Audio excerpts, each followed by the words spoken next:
Hey guys, welcome to Perspectives of the Mind with Tessa Hummel and Ellis Shervany. Today, we will be dissecting the Teen Choice Awarded film, Shutter Island. We will be splitting the movie into two groups of thought, determining how this movie was meant to be seen by the director, Martin Charles Scorsese.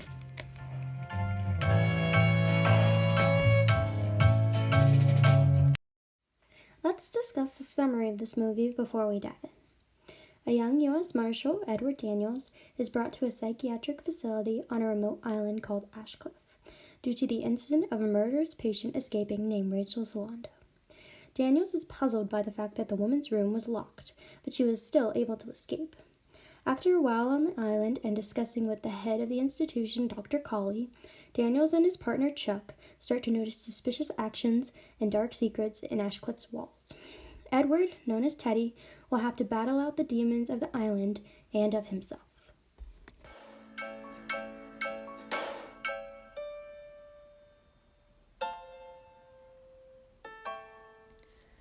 Now let's start by diving into how we will analyze this film. We will be using the following literary theories: psychoanalytic criticism, gender studies, and we will briefly touch on Marxism in order to develop a better understanding of this fascinating movie.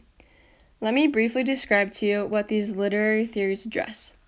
Psychoanalytic criticism, otherwise known as stepping into the minefield, touches on the brain's compartments. These are the ego, meaning relating to the self, superego, meaning the ego of ideal and the moral guardian, and the ID, which is pleasure principle and any unconscious urges and desires that one may face.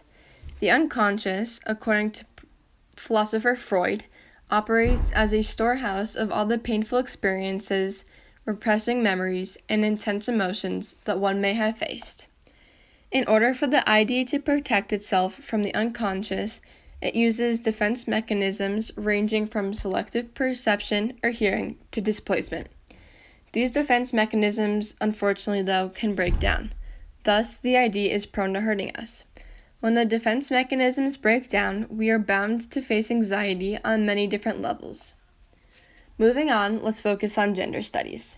The definition of gender is qualities associated with femininity and masculinity, which are constructed by culture. So gender studies is basically what it sounds like. It is the study of how gender is affected in culture.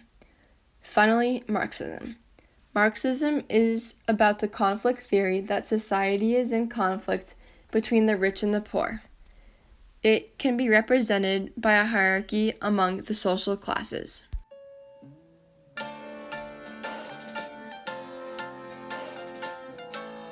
This is just a disclaimer to all our listeners that before you listen, please go watch this movie so that there are no spoilers and we can all understand it better.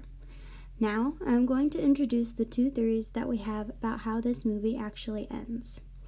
One theory is that Teddy is being tricked to think he's slowly going insane by the people at Ashcliff to keep their experiments on patients a secret. Our other theory is that Teddy is actually the 67th patient at Ashcliff named Andrew Latis because he killed his wife Dolores and is pretending to be Edward, or Teddy Daniels, a U.S. Marshal, denying his actions.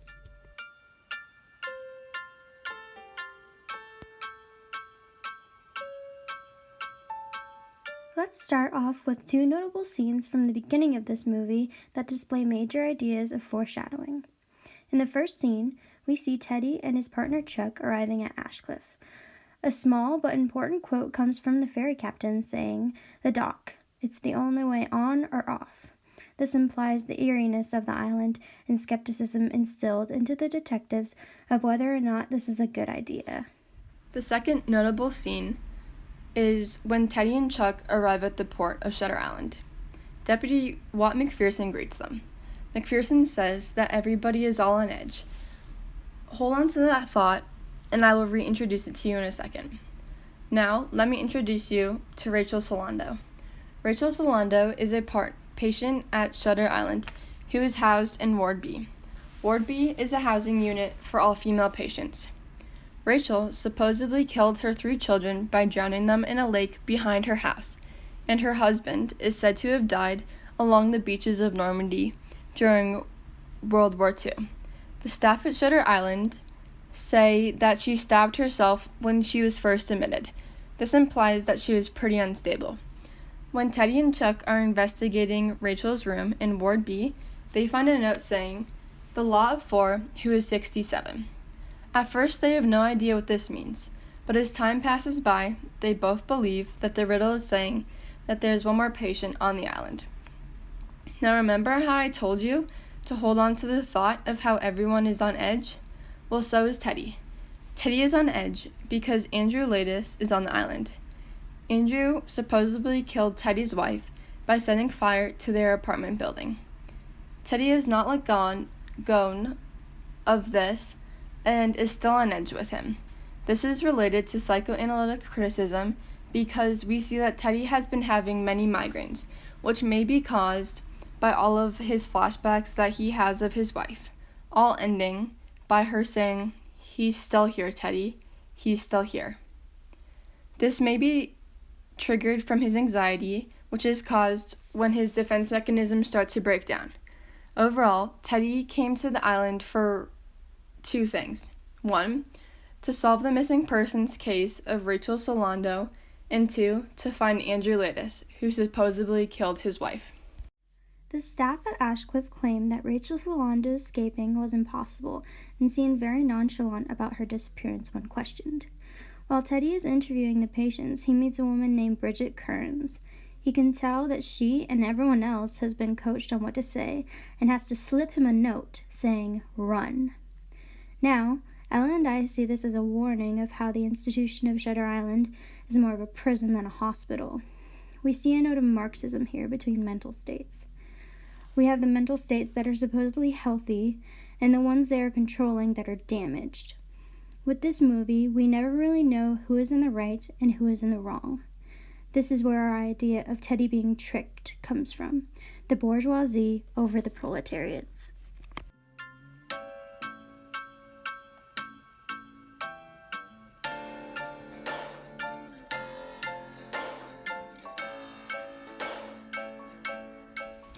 Aspirin. Aspirin? Aspirin! We all must admit to our weaknesses and realize that sometimes we need aspirin to help us battle that nasty fire-breathing cough or mountain-shaking hiccups. Hey Ella, wrong type of aspirin. We are advertising aspirin for humans and not for dragons or yetis. Oh, that's right. Thanks, Bennett. Have you ever had a horrible headache or migraine? Maybe a sprained ankle or aching muscle? Well, I have the solution for you. Well, so has Teddy Daniels.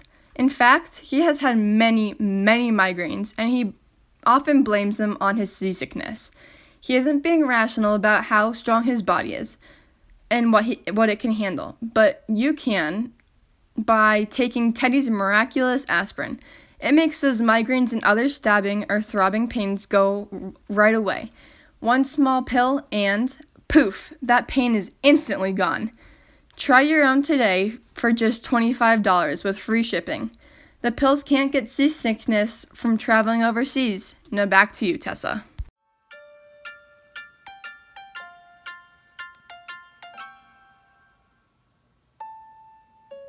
Fast forwarding a little into the movie, we are at the scene after the hurricane just hit, and since the power was cut, all the inmates or patients escaped. Teddy and Chuck head to Ward C to see if Teddy can get a lead on Ladis. The chilling or even shuddery Ward C promotes the idea again that Ashcliff is more of a prison than a hospital, especially for Teddy. Getting separated from his partner, Daniels checks out some of the patients that weren't released in the bottom of Ward C. He was surprised to find George Noyce locked up and surprisingly beaten. This gives us and Teddy two ideas. Either the people at Ashcliff did this, or Teddy did.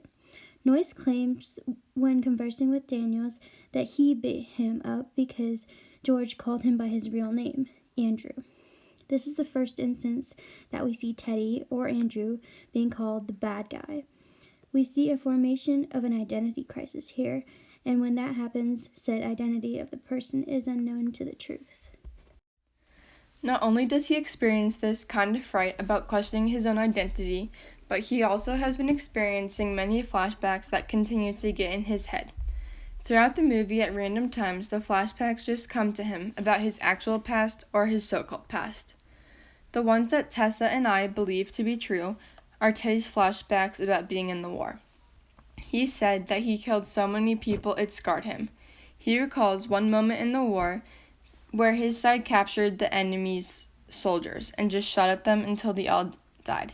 He said, "It was like a mass murder more than a war." He recalled many scenes like this throughout the movie.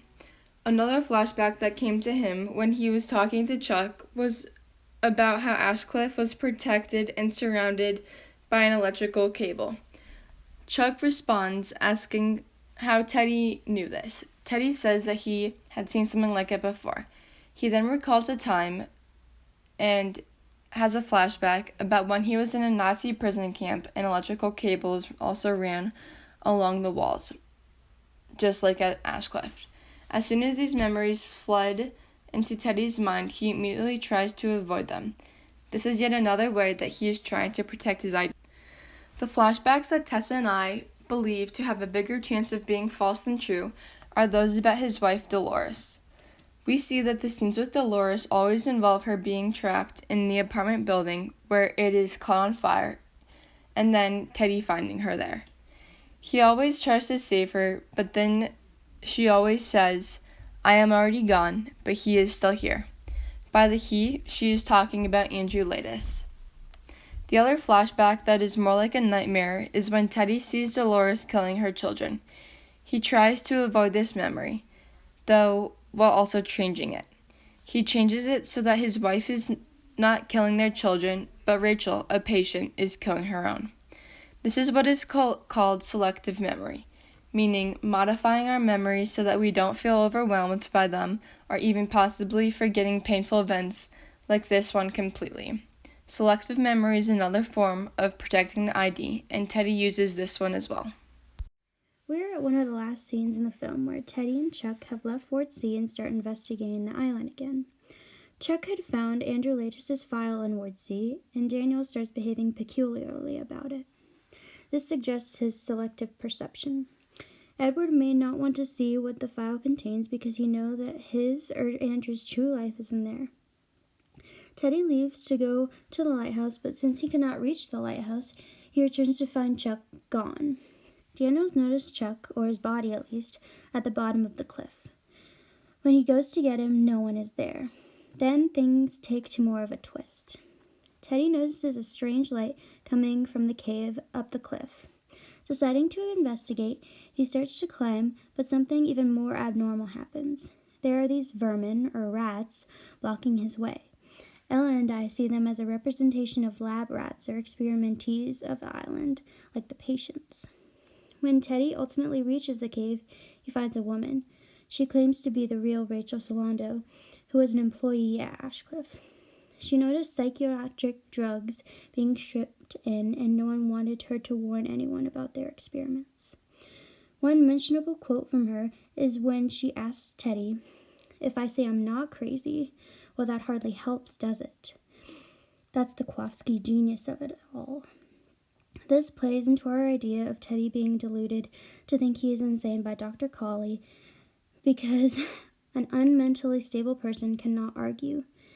But do we know if this Rachel is mentally stable? In the final scene, we see Teddy running up a spiral staircase in the lighthouse. Not only is he performing the physical action of running up the staircase, but the staircase itself is also moving. This is a representation of what is actually going on in Teddy's mind. When he reaches the top of the lighthouse, he barges into a room. To his dismay, he finds Dr. Colley and his partner Chuck in the room. At this point, Teddy is currently holding a gun that he stole from one of the guards of the lighthouse. He tries to kill Dr. Colley, but can't because the gun was just a prop and was never loaded. When he realizes this, he sees his little pistol, the pistol that he had to turn in when he first arrived on the island with Chuck, on Dr. Colley's desk. He tries to grab it, and they let him without a fight, only for him to realize that it was not loaded and useless. At this point, Dr. Colley is trying to convince Teddy that he is the 67th patient on the island, and that his true name is Andrew Latis. meaning the Andrew Latis who killed Dolores, or his wife. Dr. Colley tries to make this seem more believable by also adding that his partner Chuck is actually his therapist and doctor, and his real name is Lester Sheehan. Lester is also coincidentally Rachel Solando's doctor, who left for vacation the day the ferry arrived with Chuck and Teddy on it at the beginning of the movie. At this point, Teddy is going into a regression of what to believe. A regression from his actual identity as Teddy or to the person that they are making him to be, Andrew Latis. Teddy is also having an identity crisis. An identity crisis happens when the defense mechanisms that are protecting the ID break down. Teddy doesn't know who or what to believe and is struggling with his past. Dr. Colley says that everything that happened in the movie was set up for Teddy, but at this point, and based on what Dr. Colley wants him to believe, that his real name is Andrew. It was all an act and made up and set up so that Andrew would realize what he did and that he is actually a patient.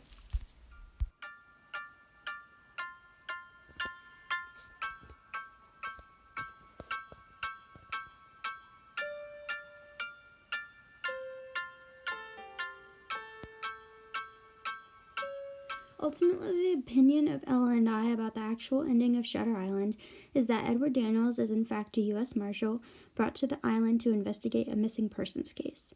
He is unwanted by Dr. Colley and everyone there who just wants to fix these patients. Our theory is that they never found Rachel and made a nurse pretend to be her to make Daniels leave until he found the real Rachel hiding in the cave.